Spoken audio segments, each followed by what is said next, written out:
Hello friends, welcome to this channel stock market info. तो चलिए friends, video को start करते हैं। आज फ्रेंड्स वीडियो में हम डिस्कस करेंगे कि मार्केट में हम देख रहे हैं पिछले कुछ दिनों से बहुत ही बड़ी तेज़ी बनी हुई है। ठीक है। तो जैसे कि आप देख सकते हो कि अगर ट्रेंड मार्केट में डाउन साइड का बनता है तो एक ना एक टाइम पे ऐसा भी मूवमेंट आती है फ्रेंड्स के रिवर्सल आता है और ट्रेंड अपसाइड का बनना शुरू हो जाता है। बस ये हमें नहीं पता होता कि ये बॉटम कब बनेगा और उसके बाद अपसाइड कब आएगी। इसे टाइम करना डिफ़िकल्ट हो जाता है। जैसे-जैसे जो है आप देखते जाओगे कि मार्केट में इंसिडेंट्स होते जाएँगे, आगे प्रोग्रेस होती जाएगी। वैसे-वैसे हमें मार्केट में उसका रिएक्शन दिखना शुरू हो जाता है। तो डाउनसाइड का अगर ट्रेंड बना तो अपसाइड का ट्रेंड भी कभी ना कभी बनेगा।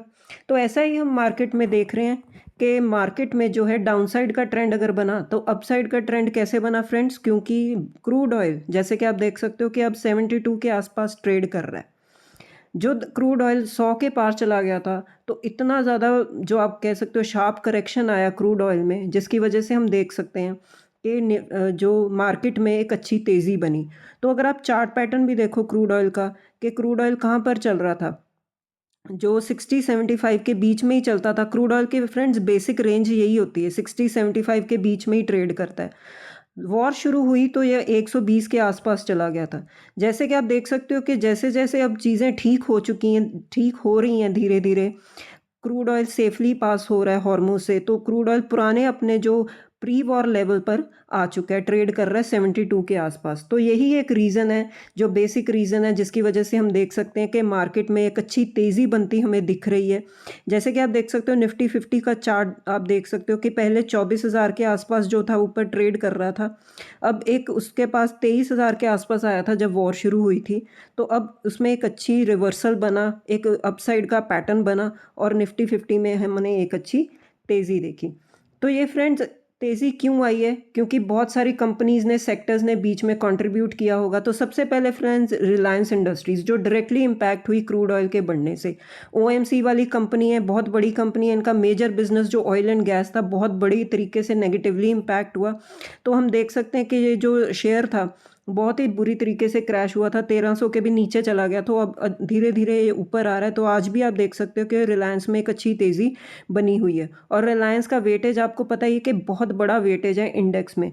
और अगर रिलायंस जैसा शेयर 1% के आसपास की तेज़ी दिखाएगा तो हमें पता ही है कि वो निफ्टी 50 में भी रिफ्लेक्ट होगा।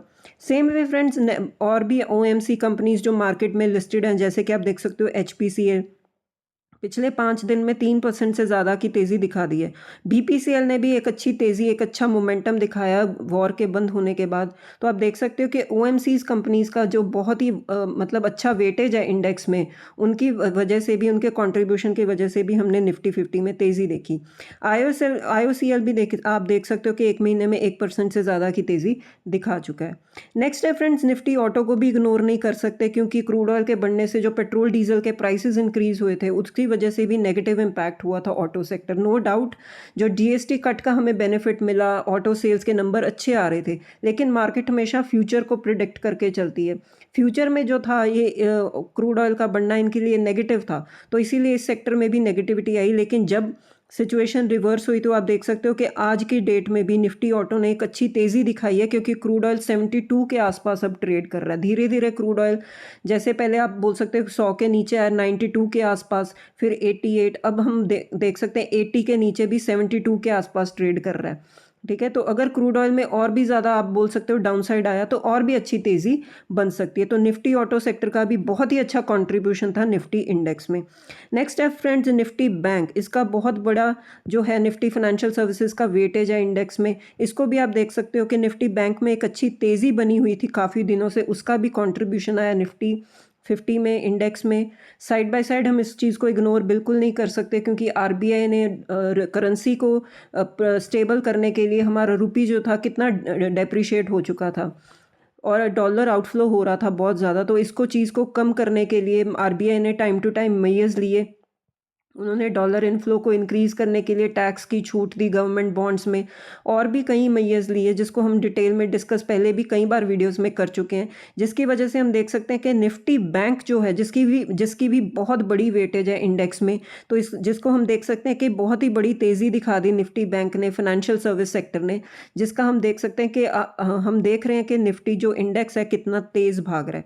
नेक्स्ट है फ्रेंड्स निफ्टी आईटी भी बहुत ही ज़्यादा ओवरसोल्ड कैटेगरी में जा चुके हैं, नो डाउट। इनके मतलब एक फैक्टर ये भी है कि एआई के फ्रंट पर कोई पॉजिटिव ट्रिगर या डेवलपमेंट नहीं हो रही, लेकिन अगर कोई भी सेक्टर एक बहुत ज़्यादा पिट जाता है या ओवरसोल्ड कैटेगरी में चला जाता है तो एक डेड कैट बाउंस भी आता है एक टाइम पे, जो बॉटम अगर कोई भी सेक्टर पकड़ लेता है उसके बाद थोड़ा सा अपसाइड आता है। तो निफ्टी आईटी ने भी एक अच्छा कंट्रीब्यूशन दिया जब ओवरसोल्ड कैटेगरी में चला गया, उसके बाद इसमें भी इस सेक्टर में भी थोड़ी सी बाइंग आई और निफ्टी आईटी में ने भी थोड़ा सा अपसाइड दिखाया, तो उसका हम देख सकते हैं कि मार्केट में भी एक अच्छी तेज़ी बनी दिखी हमें। नो डाउट इनके बिजनेस मॉडल पर अभी भी एक क्वेश्चन मार्क लग रहा है, थोड़ा सा डाउटफुल है इन्वेस्टर्स के आने वाले टाइम में जो है इनका बिजनेस कैसे वर्क करेगा आगे, इनका जो ऑलरेडी एग्जिस्टिंग मॉडल है वो कितना वैलिड है आने वाले टाइम में, वो चीज़ें चलती रहती हैं बिजनेस में, प्लस माइनस जो भी है।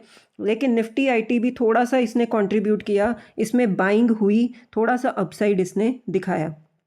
तो जैसे कि आप देख सकते हो कि जिन सेक्टर्स को हम डिस्कस कर चुके हैं, financial service, oil and gas, information technology, auto and auto components, तो इसका आप वेटेज देख लो फ्रेंड्स, 35%, 10%, 8%, 6%, तो इतना ज़्यादा ह्यूज वेटेज है इन सेक्टर्स का इंडेक्स में। तो इनमें अगर तेज़ी आएगी तो अंडरस्टूड है कि हम इंडेक्स में भी तेज़ी देखेंगे, पूरी मार्केट में हम तेज़ी देखेंगे। तो इन सेक्टर्स का बहुत ही अच्छा कॉन्ट्रीब्यूशन था जो पिछले कुछ दिनों में हम तेज़ी देख रहे हैं मार्केट में। सो इन सेक्टर्स को हम इग्नोर नहीं कर सकते। नेक्स्ट है फ्रेंड्स, कुछ और सेक्टर्स ने भी बहुत ही अच्छा परफॉर्म किया और कंट्रीब्यूट किया, जैसे रियल एस्टेट सेक्टर है। रियल एस्टेट सेक्टर ने भी अच्छा, मतलब इन पर भी इम्पैक्ट आया क्योंकि इन्फ्लेशन के बढ़ने से, क्रूड ऑयल के बढ़ने से जो रेट हाइक का पैनिक है वो लिक्विडिटी को स्क्वीज़ करता है, जिसका इम्पैक्ट हम देखते हैं कि रियल एस्टेट सेक्टर पर, ऑटो सेक्टर पर आता ही आता है। तो जैसे जैसे पैनिक अब कम हो रहा है, ख़त्म हो रहा है, तो रियल एस्टेट सेक्टर भी अच्छा परफॉर्म कर रहा है। इनकी बुकिंग्स इंक्रीज़ हो रही हैं, इनको प्रोजेक्ट्स नहीं मिल रहे हैं, तो बिज़नेस एक्सपैंड कर रहे हैं, तो आने वाले टाइम में जो माहौल है वो फेवरेबल बन रहा है इन सेक्टर्स के लिए भी। तो निफ्टी रियल एस्टेट सेक्टर ने भी अच्छा कंट्रीब्यूट किया। इंडिगो फ्रेंड्स बहुत ही ज़्यादा नेगेटिवली इम्पैक्ट हुआ था क्योंकि इनका बिजनेस जो है डायरेक्टली कनेक्टेड है क्रूड ऑयल से, इनका जो रॉ मटेरियल है, इन्होंने फ़्लाइट्स सस्पेंड कर दी थी और काफ़ी फ़्लाइट्स कम हो चुकी थी, गल्फ़ एरियाज़ पर फ़्लाइट्स जो नहीं जा रही थी, तो जो इनकी ऑपरेटिंग कॉस्ट भी इंक्रीज़ हो रही थी क्रूड ऑयल के बढ़ने से, तो इनको बहुत ही ज़्यादा नेगेटिवली इम्पैक्ट हुआ इनका बिज़नेस। तो जैसे कि आप देख सकते हो कि जैसे सिचुएशन ठीक हुई तो 20% से ज़्यादा का जो है स्टॉक ने अपसाइड दिखाया पिछले 1 महीने में। तो ये चीज़ें फ्रेंड्स पता नहीं होती हैं। हाँ, नेगेटिव कोई भी इंसिडेंट हुआ तो उसका नेगेटिव रिएक्शन हम देखते हैं स्टॉक्स में, मार्केट में, लेकिन अपसाइड भी आएगा, कब आएगा, कितना आएगा, ये पता नहीं होता। तो टाइम करना फ्रेंड्स मार्केट को बहुत ही ज़्यादा मुश्किल हो जाता है। तो इसी के चलते हम देख सकते हैं जब भी पॉजिटिव न्यूज़ आई तो मार्केट ने एक रिवर्सल ले लिया। स्पाइस जेट भी हम देख सकते हैं कि 4% से ज़्यादा आज तेज़ है, इसी के चलते कि जो न्यूज़ पॉजिटिव निकली है तो उसकी वजह से इन कंपनीज़ में अच्छी तेज़ी बनी हुई है। निफ्टी विक्स को भी फ्रेंड्स बिल्कुल भी इग्नोर नहीं कर सकते क्योंकि निफ्टी विक्स जो था आप देख सकते हो कि जब वॉर शुरू हुई 30 के आसपास चला गया था। ये रिफ्लेक्ट करता है वॉलीटिलिटी मार्केट में कितनी है, मतलब कितना ज़्यादा वॉलेटाइल हो रहा है मार्केट। डेटा जो है क्रूड ऑयल के फ्रंट पर कितना ऊपर नीचे हो रहा है कि एक स्टेबिलिटी नहीं पकड़ रहा क्रूड ऑयल, जिसकी वजह से हम देख रहे थे निफ्टी विक्स इतना ज़्यादा वॉलेटाइल हो चुका था। लेकिन अब हम देख रहे हैं कि 13 के नीचे भी ट्रेड कर रहा है निफ्टी विक्स। तो निफ्टी विक्स को भी हम कंटिन्यूसली ट्रैक कर रहे थे उस टाइम पर जब भी वॉर की सिचुएशन चल रही थी, जिसके साथ हम रिलेट करते थे कि मार्केट में आने वाले टाइम में वॉलेटिलिटी कितनी रहेगी। तो निफ्टी विक्स अब इतना, मतलब 12 के आसपास ट्रेड कर रहा है, तो ये भी एक पॉजिटिव ट्रिगर बन गया कंट्रीब्यूशन में। नेक्स्ट है फ्रेंड्स हॉस्पिटैलिटी बिजनेस को भी हम देख सकते हैं कि ये भी बहुत ज़्यादा नेगेटिवली अफेक्ट हुआ था। ट्रैवल एंड टूरिज्म बंद हो गया था, जो फूड एंड बेवरेज सेक्टर है वहाँ पर भाई इन्फ्लेशन का इम्पैक्ट था, क्योंकि फूड प्राइसेस इंक्रीज़ हो जाते हैं। आउटडोर रिक्रिएशन, लोग जा नहीं रहे थे, लोगों ने बंद कर दिया था ट्रैवल करना गल्फ़ एरियाज़ में, मिडल ईस्ट एरियाज़ में, जहाँ लोग ट्रैवलिंग के लिए जाते हैं यूजुअली समर वेकेशंस में। तो ये जो सेक्टर था वो बहुत ज़्यादा इफेक्ट हुआ था। तो इस सेक्टर में भी अब रिवाइवल आया, होटल स्टॉक्स में, टूरिज्म स्टॉक्स में, जो ट्रैवल स्टॉक्स हैं, जो जहाँ पर बुकिंग्स होती हैं, उस सेक्टर में रिवाइवल आया। तो ओवरऑल ब्रॉडर मार्केट में पूरी तरह रिवाइवल आ गया था। तो इसी की वजह से हम देख सकते हैं कि निफ्टी 50 में भी रिवाइवल आया। तो इसी के चलते फ्रेंड्स, वीडियो को कंटिन्यू करने से पहले मैं आपको बता दूं कि मैंने कुछ दिन पहले ये वीडियो अपलोड किया था इसी चैनल पे कि क्रूड ऑयल के जब नीचे आया तो किन कंपनीज को बहुत बड़ा फायदा मिलेगा। तो आप इस वीडियो को जाकर देख सकते हो। इस वीडियो में मैंने डिटेल में डिस्कस किया कि कौन सी ऐसी कंपनीज हैं जो क्रूड ऑयल के कम होने से आगे तेज़ भाग सकती हैं। तो इसी की वजह से वही हम सेम डिस्कस कर रहे हैं कि जब क्रूड ऑयल अब धीरे धीरे नीचे आ रहा है तो उन्हीं कंपनीज को फ़ायदा मिल रहा है। तो आप इस वीडियो को भी जाकर देख सकते हो। कुछ पॉजिटिव इम्पैक्ट इस तरफ से भी आया फ्रेंड्स कि ट्रेड डील को लेकर अब कुछ पॉजिटिव जो है न्यूज़ निकल कर आ रही है कि हम बहुत ही ज़्यादा क्लोज हैं टुवर्ड्स दिस ट्रेड डील। जो सीनियर यूएस ऑफिशियल्स हैं, इंडियन ऑफिशियल्स हैं, ये बोल रहे हैं कि इंडिया की जो ट्रेड डील है जल्दी ही फाइनलाइज होगी। तो इसका भी हम बोल सकते हैं कि पॉजिटिव इम्पैक्ट आया। तो कंक्लूजन क्या है फ्रेंड्स इस वीडियो का? कंक्लूजन यही है फ्रेंड्स कि अगर कोई भी इंसिडेंट होता है, नेगेटिव इंसिडेंट होता है, तो मार्केट में उसका इम्पैक्ट आता है, लेकिन हम उसको टाइम नहीं कर सकते कि वो कितनी देर रहेगा, बॉटम कब बनेगा मार्केट का, और मार्केट अपसाइड कब, रिवर्सल कब लेगी। तो ये जस्ट पेशेंस की गेम होती है फ्रेंड्स। जस्ट हमें ट्रैक करना है कि क्या रीज़न बना मतलब क्या रीज़न बना मार्केट के नीचे आने से।